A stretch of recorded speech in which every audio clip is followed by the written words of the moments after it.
स्वागत है आपका आपके अपने YouTube चैनल एग्जाम पॉइंट पर। मैं रोज की तरह आज फिर 24 जुलाई 2025 का करंट्स अफेयर लेकर आया हूँ। 24 जुलाई के जितने भी इम्पोर्टेंट क्वेश्चन बनते हैं उन्हें हम डिस्कस करेंगे, उनके इम्पोर्टेंट फैक्ट भी जानेंगे। दोस्तों, आप किसी भी एग्जाम की तैयारी कर रहे हैं तो ये वीडियो आपके लिए यूजफुल रहने वाला है। इस वीडियो के लास्ट में हमने आपके लिए एक क्वेश्चन रखा है जिसका आंसर आप लोगों को कमेंट्स बॉक्स में देना है। आइए शुरू करते हैं। पहले नंबर का क्वेश्चन देखते हैं। पहला क्वेश्चन देख लेते हैं। राष्ट्रीय थर्मल इंजीनियरिंग दिवस हर साल कब मनाया जाता है? सही आंसर है सी, 24 जुलाई को, आज ही के दिन। की पॉइंट देखते हैं। राष्ट्रीय थर्मल इंजीनियरिंग दिवस हर साल 24 जुलाई को मनाया जाता है। यह इंजीनियरों और व्यवसायों के साथ इलेक्ट्रॉनिक्स क्षेत्रों में थर्मल प्रबंधन के महत्व को दर्शाते हैं जो इसे संभव बनाते हैं। थर्मल उद्योगों के नवाचार को उजागर करने के इरादे से एडवांस थर्मल इंक एटीएस ने पहली बार 24 जुलाई को वर्ष 2024 में राष्ट्रीय थर्मल इंजीनियरिंग दिवस के रूप में स्वीकार किया है। आइए दूसरे नंबर का क्वेश्चन देख लेते हैं। वैज्ञानिकों ने एक बड़ी वैज्ञानिक सफलता में CO2 को भोजन में बदल दिया है। किस देश ने? सही आंसर है ए, हमारा पड़ोसी देश चीन। की पॉइंट लिख लेते हैं। चीनी शोधकर्ताओं ने मिथेनॉल को सफेद चीनी सुक्रोज में बदलने की एक विधि विकसित की है, बिना गन्ने या चुकंदर के। इस नवाचार में एक in vitro bio transformation IVBT system का उपयोग किया जाता है जो एक प्रयोगशाला आधारित एंजाइमेटिंग विधि है। मिथेनॉल का उपयोग इस प्रक्रिया में किया जाता है जिसे औद्योगिक अपशिष्ट या कार्बन डाइऑक्साइड CO2 से प्राप्त किया जा सकता है। आइए तीसरे नंबर का क्वेश्चन देख लेते हैं। भारत NCX 2025 में NCX का पूर्ण रूप क्या है? सही आंसर है बी, राष्ट्रीय साइबर सुरक्षा अभ्यास। की पढ़ते हैं। भारत NCX 2025 राष्ट्रीय साइबर सुरक्षा अभ्यास का आधिकारिक उद्घाटन किया गया है। राष्ट्रीय सुरक्षा परिषद सचिवालय NSCS द्वारा राष्ट्रीय रक्षा विश्वविद्यालय RRU के सहयोग से आयोजित किया गया। यह अभ्यास साइबर रक्षा और घटना प्रक्रिया पर केंद्रित है। इसमें लाइव फायर सिमुलेशन शामिल है जो वास्तविक दुनिया के साइबर हमलों की नकल करते हैं। दोनों सूचना प्रौद्योगिकी IT और परिचालन प्रौद्योगिकी OT प्रणालियों पर है। आइए आगे बढ़ते हैं। चौथे नंबर का क्वेश्चन देखते हैं। दिल्ली सरकार ओलंपिक और पैरालंपिक में स्वर्ण पदक जीतने वालों को 7 करोड़ रुपए नकद इनाम देगी। उस योजना का नाम क्या है जिसके तहत दिल्ली ने ओलंपिक पदक विजेताओं के लिए नकद राशि वितरित की है, पुरस्कार राशि वितरित की है? सही आंसर है बी, मुख्यमंत्री खेल प्रोत्साहन योजना। दिल्ली की CM कौन है? रेखा गुप्ता जी, याद रखिएगा। दिल्ली सरकार ने मुख्यमंत्री खेल प्रोत्साहन योजना के तहत ओलंपिक और पैरालंपिक पदक विजेताओं के लिए नगद पुरस्कार राशि में वृद्धि की है। मुख्यमंत्री रेखा गुप्ता, ये मैंने आपको बताया था कि अध्यक्षता में हुई कैबिनेट की बैठक में इसे मंजूरी दे दी है। आप लोग एक क्वेश्चन का आंसर देना है। दिल्ली के विधानसभा अध्यक्ष कौन है? आप लोग कमेंट्स बॉक्स में जरूर बताइएगा। ओलंपिक पैरालंपिक विजेताओं के लिए संशोधित पुरस्कार राशि है। आइए आगे बढ़ चलते हैं। 5वें नंबर का क्वेश्चन देखते हैं।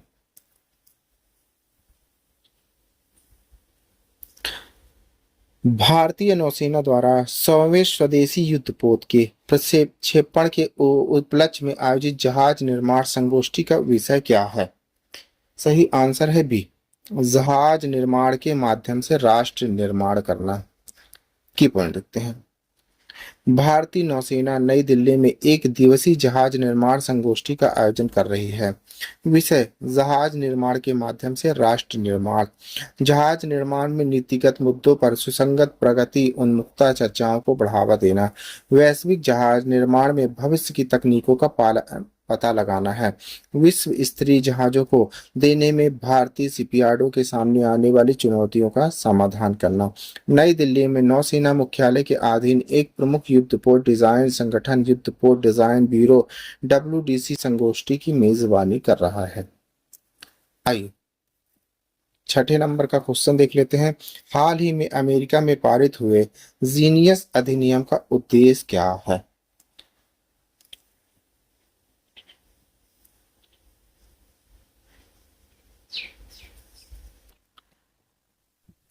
सही आंसर है सी, अमेरिकी डिजिटल मुद्रा का शुभारंभ करना।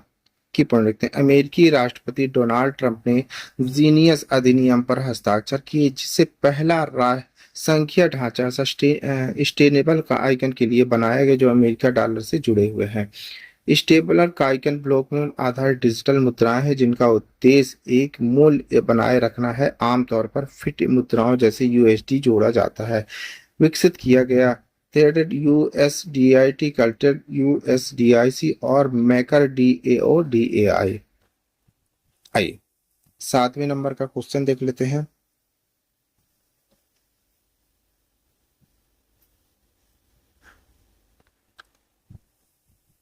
यूपी सरकार द्वारा महिला के नाम पर संपत्ति के लिए स्वीकृत नई स्टैंप ड्यूटी की छूट क्या है? सही आंसर है बी, 1 करोड़ रुपए की संपत्ति पर 1%। की पॉइंट देख लेते हैं। उत्तर प्रदेश कैबिनेट ने एक स्टैंप ड्यूटी छूट को मंजूरी दे दी, जो 1 करोड़ रुपए की संपत्ति पर लागू होगी अगर वह महिला के नाम पर खरीदी गई हो। इससे पहले यह लाभ केवल 10 लाख रुपए तक की संपत्ति के लिए था, जिसमें अधिकतम 10,000 रुपए की छूट थी। इस निर्णय का उद्देश्य महिला सशक्तिकरण, संपत्ति के स्वामित्व को बढ़ावा देना है। यह घोषणा कैबिनेट की बैठक के दौरान की गई, जिसकी अध्यक्षता मुख्यमंत्री योगी आदित्यनाथ ने लखनऊ में की है। कैबिनेट की बैठक में कुल 37 प्रस्ताव पारित किए गए हैं। आइए आठवें नंबर का क्वेश्चन देख लेते हैं।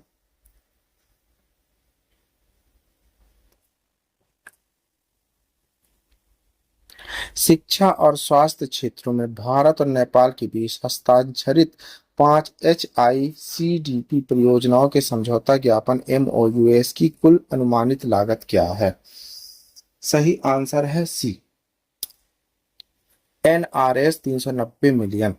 की पढ़ते हैं। भारत और नेपाल ने समझौता ज्ञापन MOUs पर 5 उच्च प्रभाव वाले सामुदायिक विकास परियोजनाओं HICDPs के लिए हस्ताक्षर किए हैं।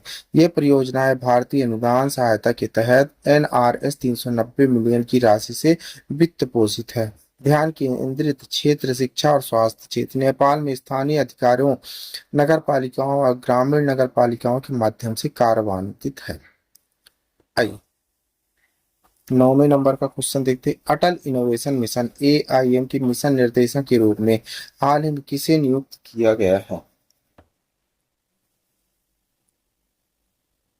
सही आंसर है बी, दीपक बांगला जी को।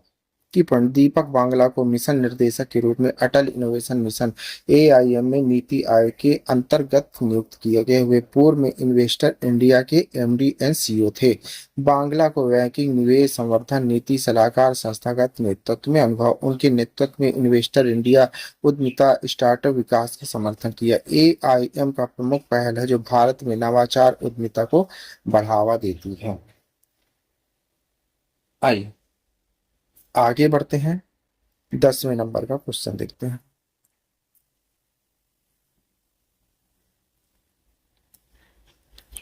10वां नंबर का क्वेश्चन देखते हैं। संयुक्त राष्ट्र सुरक्षा परिषद के प्रस्ताव 2788 का मुख्य फोकस क्या है? सही आंसर है सी, अंतरराष्ट्रीय विवादों का शांतिपूर्ण समाधान। की परिणति संयुक्त राष्ट्र सुरक्षा परिषद UNSC ने प्रस्ताव 2788 को अपनाया। यह प्रस्ताव सभी 15 सदस्यों द्वारा सर्वसम्मति से अपनाया गया था।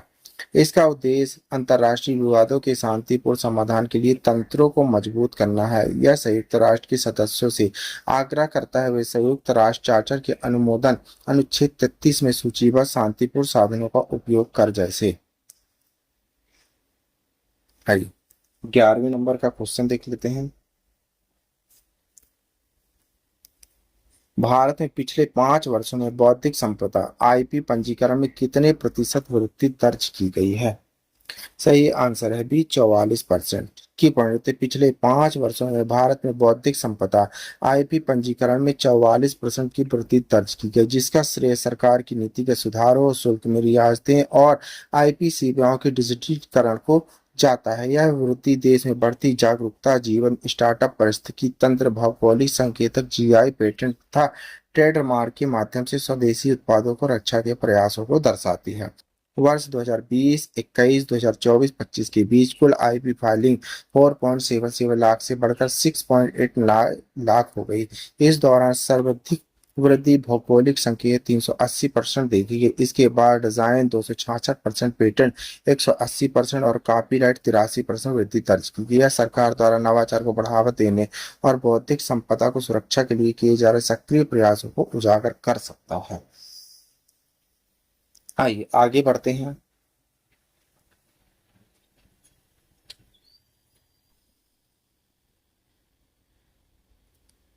आइए 12वें नंबर का क्वेश्चन देख लेते हैं। राष्ट्रीय खेल प्रशासन विधेयक 2025 के अनुसार निम्नलिखित में किस संस्था को सूचना के अधिकार आरटीआई अधिनियम के अंतर्गत लाया गया है? सही आंसर है सी भारतीय क्रिकेट कंट्रोल बोर्ड बीसीसीआई की पूर्ण। राष्ट्रीय खेल प्रशासन विधेयक 2025 भारत के खेल प्रशासन में व्यापक बदलाव की दिशा में एक ऐतिहासिक कदम है। इस विधेयक की प्रमुख विशेषताओं में भारतीय क्रिकेट कंट्रोल बोर्ड बीसीसीआई को सूचना के अधिकार आरटीआई अधिनियम के दायरे में लाना और उसे औपचारिक रूप से एक राष्ट्रीय खेल महासंघ एनएफएसएफ के रूप में मान्यता देना शामिल है। यह विधेयक सभी राष्ट्रीय खेल महासंघों रचनात्मक सुधार, अधिक पारदर्शिता, विवाद निवारण के लिए संसदीय तंत्र स्थापित करने का प्रयास करता है। आइए 13 नंबर का क्वेश्चन देख लेते हैं। विश्व बैंक और भारत सरकार के अनुसार भारत की शहरी आबादी 20,000 2050 तक कितनी हो जाएंगी? सही आंसर है सी 951 मिलियन की विश्व बैंक और भारत सरकार के आवास शहरी कार्य मंत्रालय की ओर से तैयार एक ताजा रिपोर्ट में खुलासा हुआ है कि भारत के शहरी क्षेत्र में 2030 तक 70% नई नौकरियां पैदा होंगी, लेकिन अगर समय रहते जलवायु परिवर्तन के अनुकूल क्लाइमेट चेंज एडॉप्टेशन पर निवेश नहीं हुआ तो हर साल बाढ़ 5 अरब डॉलर का नुकसान उठाना पड़ सकता है। रिपोर्ट के अनुसार 2050 तक भारत की शहरी आबादी 991 मिलियन तक पहुंच जाएगी। बढ़ती आबादी और शहरीकरण के कारण देश के शहर दो बड़े झटकों, बाढ़, अत्यधिक गर्मी का सामना करेंगे, जो रोजगार और आर्थिक विकास को प्रभावित कर सकते हैं। आइए 14 नंबर का क्वेश्चन देखते हैं। वास्का डुआ सबूती विहाराय बौद्ध मंदिर किस देश में स्थित है? सही आंसर है सी श्रीलंका में, हमारा पड़ोसी देश की प्रोडक्ट। श्रीलंका के कालुतारा जिले में स्थित प्रसिद्ध बौद्ध मंदिर वास्का डुआ की सबूती विहारय में 21 जुलाई 2025 को अशोक स्तंभ की एक प्रकृति का अनावरण किया गया है। यह पहल भारत श्रीलंका के बीच आध्यात्मिक सांस्कृतिक कूटनीति का एक महत्वपूर्ण प्रतीक है, जो सम्राट अशोक के श्रीलंकाई बौद्ध धर्मीय योगदान को मान्यता देती है। यह विकास क्षेत्र बौद्ध विरासत और सांस्कृतिक संबंधों को बढ़ावा देने के लिए भारत के निरंतर प्रयासों को भी दर्शाता है। आइए लास्ट क्वेश्चन देख लेते हैं 15 नंबर। सार्वजनिक क्षेत्र के बैंकों का सकल एनपीए अनुपात कितना था? सही आंसर है सी 9.11%। की पॉइंट देखते हैं। भारत में सार्वजनिक क्षेत्र के बैंकों की सकल गैर निष्पादित संपत्तियों ग्रोस एनपीएस में उल्लेखनीय गिरावट दर्ज की गई। मार्च 2021 में जहां यह अनुपात 9.11% था, वहीं मार्च 2025 तक घटकर मार्च 2.58 रह गया। इस बदलाव का श्रेय संस्था का सुधारों, कड़े विनियम ढांचे, बेहतर ऋण अनुशासन को दिया जा रहा है। मार्च 2021 में सकल एनपीए 6.16 लाख करोड़ था, जो कि कुल अग्रिमों 9.11 मार्च था। 2025 तक यह घटकर 2.83 लाख करोड़ 2.58% रह गया, जिससे यह स्पष्ट होता है कि बैंकों की फंसी हुई ऋण समस्याओं का प्रभावी समाधान किया गया है। इस गिरावट में विधायी संशोधन, सक्रिय समाधान प्रक्रिया और प्रभावशाली ऋण वसूली रणनीतियों को महत्वपूर्ण भूमिका निभाई।